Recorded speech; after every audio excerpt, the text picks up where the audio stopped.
একাধিক বিয়ের বিধান কি? যে ব্যক্তি একাধিক বিয়ে করে সমাজের লোকেরা তাকে হেয় প্রতিপন্ন করে, খারাপ মনে করে, এর কারণ কি? খুব দরকারি একটা প্রশ্ন।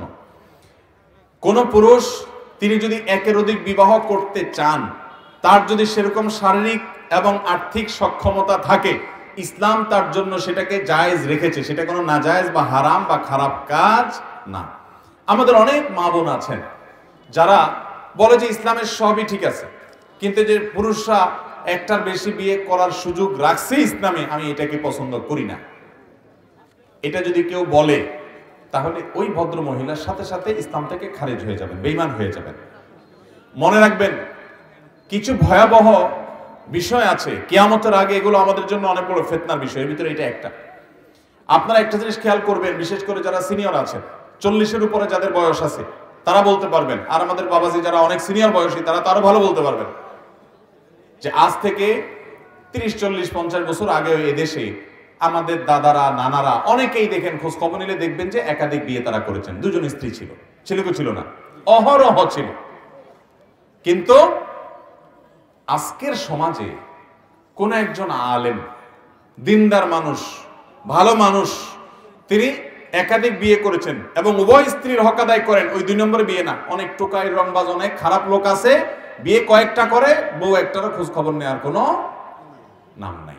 আছে না নাই? এরকম অনেক দুষ্ট লোক দেখা যায় যে একটা বিয়ে করেছে, এক জায়গায় রেখে চলে যায়, আরেক জায়গায় আরেকটা করছে, আরেক জায়গায় আরেক জেলায় আরেকটা করছে। এরকম কিছু অমানুষ আছে না নাই? এরকম কিছু অমানুষ আমাদের সমাজে আছে। আবার এরকমও দেখা যায় যে স্ত্রী সবগুলোর সাথেই তার সম্পর্ক আছে, কিন্তু ওই যে নতুন যেটা আছে, ছোট যেটা আছে, ওইটার দিকে টান, আর বড়গুলোর খোঁজ খবর নেয় না, বা ভরণ পোষণ দেয় না, বা তাদের হক আদায় করে না, বা ত্রুটি করে। এরকম অনেক অমানুষ আছে। আল্লাহ তাআলা কোরআনে কারিমে বলেছেন, তোমরা যদি একাধিক বিয়ে করলে স্ত্রীদের প্রতি সমতা রক্ষা করতে না পারো, তাহলে একটা করবে, খবরদার। কারণ সমতা রক্ষা করা তোমাদের জন্য ওয়াজিব, আবশ্যক। স্ত্রীদের মধ্যে বৈষম্য করলে সেটা জায়েজ হবে না, গুনাহ হবে। স্ত্রীদেরকে তাদের ভরণ পোষণ দেওয়া, তাদের সাথে বসবাস করা, সংসার করা, এই সবগুলো করার ক্ষেত্রে সমতা বজায় রাখতে হবে। এক জায়গায় একজনের সাথে তুমি মাসকে মাস থাকলে আরেকজনের সাথে 6 মাসের খবর নিলা না, একজনের 1000 টাকা দিলা, জমি জমা, ফ্ল্যাট বাড়ি সব দিয়ে দিলা, আর জন্য খোঁজ খবর, এটা জায়েজ নাই। তাহলে ইসলাম একাধিক বিয়েকে জায়েজ রেখেছে। কিন্তু আপনি অবাক হবেন, এখন এমন একটা সমাজ ব্যবস্থা তৈরি করেছে ইহুদি খ্রিস্টান নিয়ন্ত্রিত মিডিয়াগুলো এবং আমাদের সমাজ এবং পশ্চিমা দুনিয়া আমাদের কাছে এমন ভাবে তুলে ধরেছে একাধিক বিয়েকে, মনে হয় এটা খুব অপরাধ। একটা মানুষ, বিশেষ করে পশ্চিমা দুনিয়াতে, একজন মানুষের 5টা মেয়ের সাথে একটা পুরুষের অবৈধ সম্পর্ক থাকতে পারে, মানে বিবাহ বহির্ভূত সম্পর্ক থাকতে পারে, এটা দোষের কিছু নাই। কিন্তু বিয়ে একাধিক করলে মুসিবত আছে। ঠিক না? ঠিক ভাইরা আমার।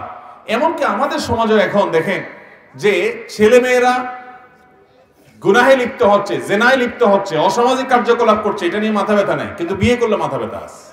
ঠিক না? ঠিক। এটা শয়তানি দুনিয়ার চক্রান্তের অংশ। কেন করে জানেন? এটার মূল টার্গেট হলো একটা জায়গা আঘাত করা। সে জায়গাটা কোনটা? মুহাম্মদ সাল্লাল্লাহু আলাইহি সাল্লামের চরিত্রে আঘাত করা। এটা হলো মূল টার্গেট। কিভাবে? মুহাম্মদ সাল্লাল্লাহু আলাইহি সাল্লাম একাধিক বিয়ে করেছেন। এইভাবে যদি একাধিক বিয়েকে, এটাকে যদি খারাপ ভাবে সমাজে, খারাপ হিসেবে সমাজে প্রতিষ্ঠিত করা যায়, তাহলে আজ থেকে 20 বছর 50 বছর পরে আমাদের ছেলেমেয়েরা এসে যখন নবী সাল্লাল্লাহু আলাইহি সাল্লামের জীবনীতে পড়বে তার একাধিক স্ত্রী ছিল, তখন তারা বলবে ছি ছি ছি, এটা কেমন কথা। ঠিক না? ঠিক। তখন তাদের ঈমান দুর্বল হবে। এই যে গোটা পৃথিবীতে এখন প্রসেসিং মিট শুরু হয়েছে।